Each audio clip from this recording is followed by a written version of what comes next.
the next one we're going to talk about is the blame pattern. It's not my fault. It's so-and-so's fault. It's the weather. Sure. What do you think about that, Wes? Oh my gosh.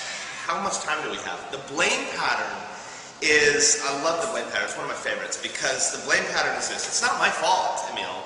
It's the president's fault. It's not the president's fault, it's the Republicans. No, it's not their fault, it's the Democrats. No, it's not theirs, it's the economy. The economy's in the toilet, so it's not my fault that I can't make the money I need to make. It's not their fault, it's my family. My family didn't teach me correctly. It's the schools I went to. It's my genes. I can't lose weight because I'm big boned.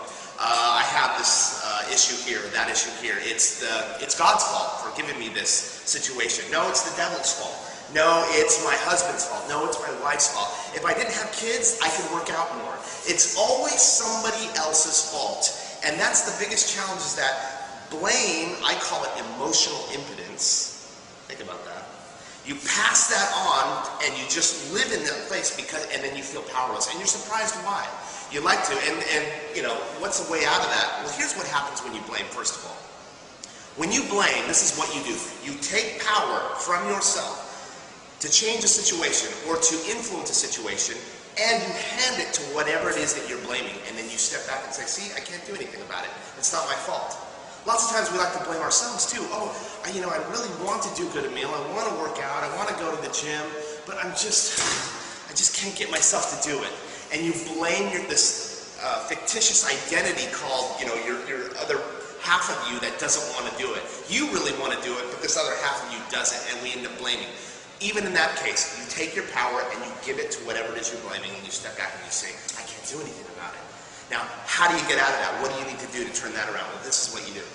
You have to influence yourself in the area of power and leadership. Because a leader asks this question, by the way, all those things, do they affect our lives and our results? Of course they do.